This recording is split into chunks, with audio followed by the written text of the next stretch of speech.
mucho tiempo que le dediquemos, no podemos definir este misterio de fe. Así que con la ayuda del Espíritu Santo, a pesar del Día del Padre y la celebración, que Dios ponga en su corazón 2 o 3 ideas para que haga sentido esta solemnidad de la Santísima Trinidad, que es un misterio de fe.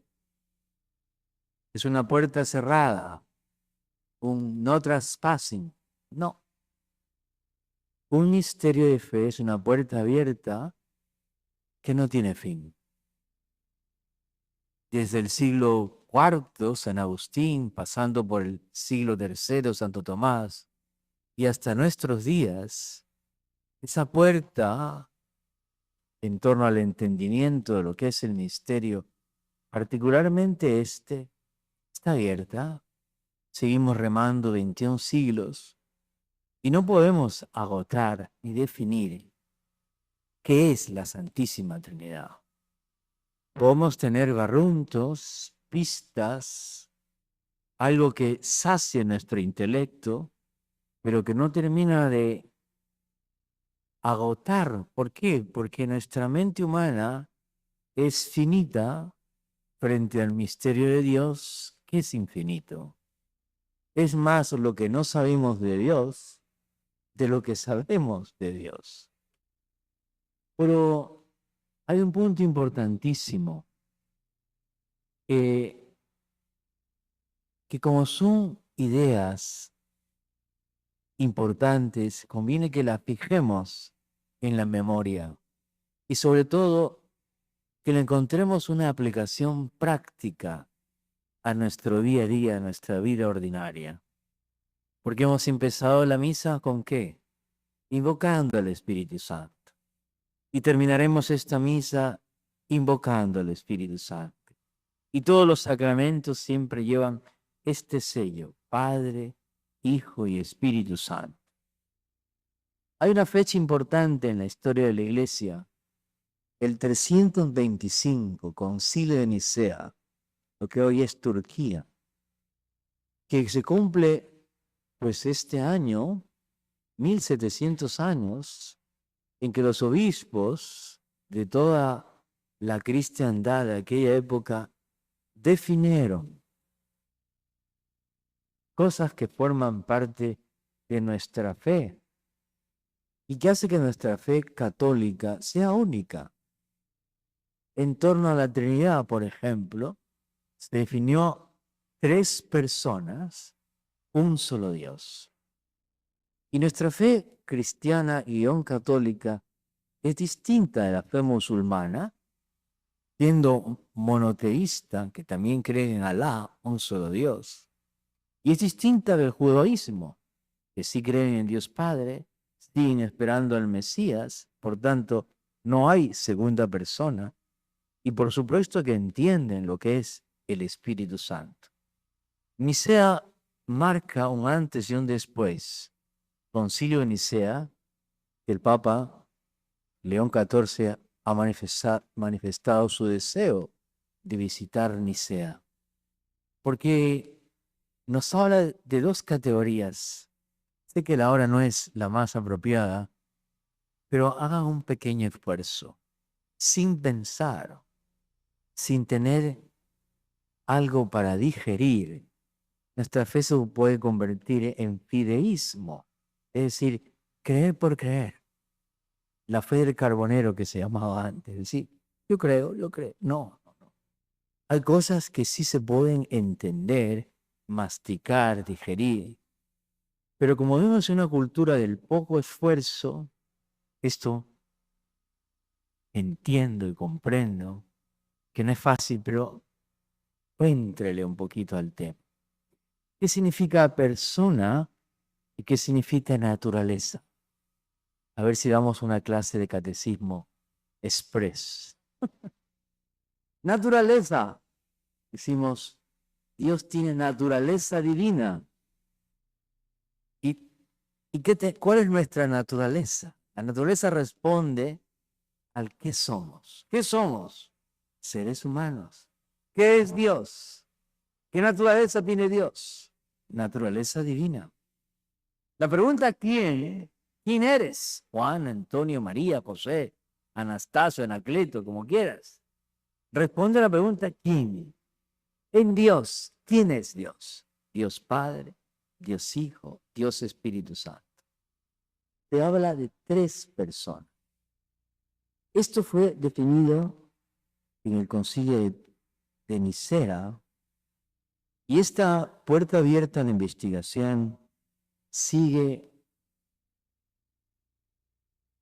dando luces, aunque sean poquito a poco, y nos sirve analogías, nos sirven comparaciones y nos sirven aproximaciones a este concepto. 3 personas, un solo Dios. Yo conocí hace años una persona que había tenido una experiencia que se llama así, NDE,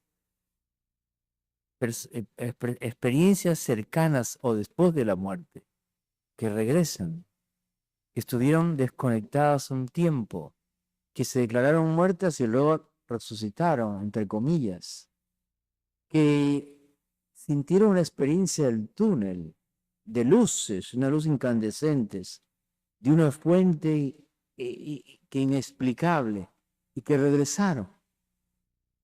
Y te suelen decir, para explicar esta experiencia, mire padre, volví a nacer. O alguien que han tenido un accidente y que dice, mira, yo no me explico, me pasó a mí hace muchos años, cómo yo sobreviví a esto. ¿Y cómo describes esta experiencia? Dice, volví a nacer.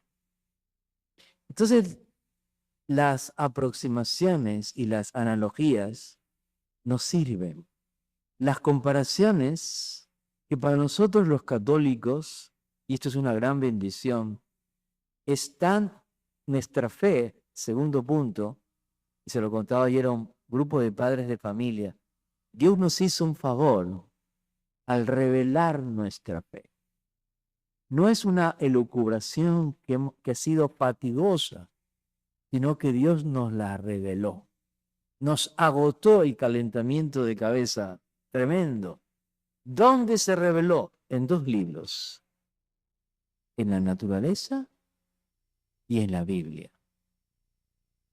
¿Quieren saber acerca de Dios? Lea la Biblia y observe la naturaleza. En la primera lectura, esta observación del universo, de la sabiduría, nos ayuda a adivinar al autor de tanta bondad, de tanta belleza y tanta complejidad, tanto del macrocosmo como del microcosmo.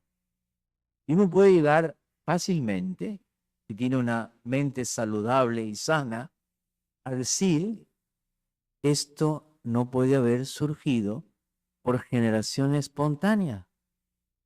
Esto no se puede dar de la nada, porque la nada engendra la nada. Con conclusiones lógicas que también llegó un pagano, un griego, antes de la Biblia, a decir, mira, todo lo que vemos y palpamos en la naturaleza tiene, decía Aristóteles, un primer motor, una causa, un primer principio.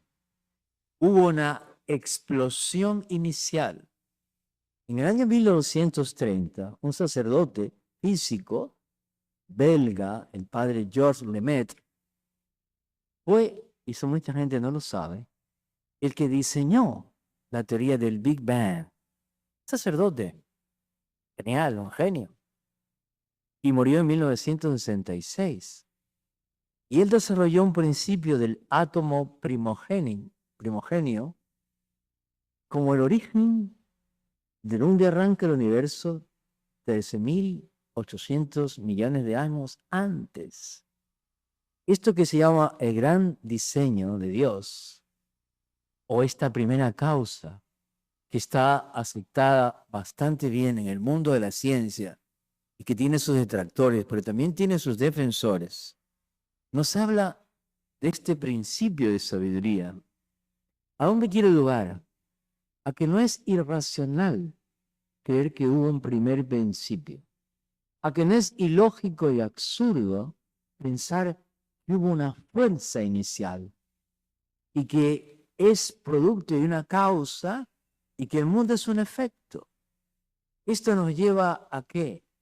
A ir centrándonos un poquito más y a ir descubriendo que Dios fue revelándose, esta vez ya no en la naturaleza, sino en la Biblia, revelándose progresivamente, no de golpe y porrazo, sino pedagógicamente, descubriendo que Dios era Padre, Creador, el Antiguo Testamento, que fue agotando todos los medios, como dice la carta a los Hebreos, llegada a la plenitud de los tiempos, habiendo agotado todas posibilidades de que los hombres conociéramos a Dios y fracasamos, envió a su Hijo. Punto importante de inflexión en la historia de la humanidad. Este es mi Hijo. Quien ha visto a mí, ha visto al Padre, decía el Señor. Y hace poco, la semana pasada, hemos celebrado con gozo, eso espero, también la llegada del Espíritu Santo. Y podemos armarnos una idea de que esas tres personas, de las cuales participan de la misma naturaleza, se hacen presente en nuestra historia y en nuestra vida. Y son realidad. Y es, por lo menos, entendible que esta comunidad, palabra que puede ser peligrosa, esta familia, palabra que puede ser un poco equívoca con respecto al concepto de Dios, nos ayuda. Pero nos ayuda sobre todo la idea que también está en la Biblia. Del Génesis pasamos a las cartas de San Juan, cuando define a Dios San Juan como amor. Y cuando se define Dios como amor, nos está hablando de pluralidad de personas, porque el amor a sí mismo sería egoísmo supremo. Por el bien y el amor es difusivo, algo, domum diffusivus es, se expande, como el universo. Cuando se pregunta, ¿y por qué creó Dios al mundo? ¿Por qué creó al hombre? Porque el amor se expande, se proyecta, no se repliega a sí mismo. Una persona enamorada, decíamos, se le nota, como también una persona egoísta y poco altruista, también se nota que está ahí enrevesado en su mundo, ¿verdad? Y no piensa solamente en sus narices. El que ama, amor supremo, se proyecta, y el amor de Dios, el amor del Padre, se proyecta perfectamente y en totalidad en el Hijo. Y del Hijo al Padre y del Padre al Hijo. Esto lo podemos entender si nos acercamos y vemos que Dios es amor y que Dios se expande y que se expande una persona, que es la persona del Hijo.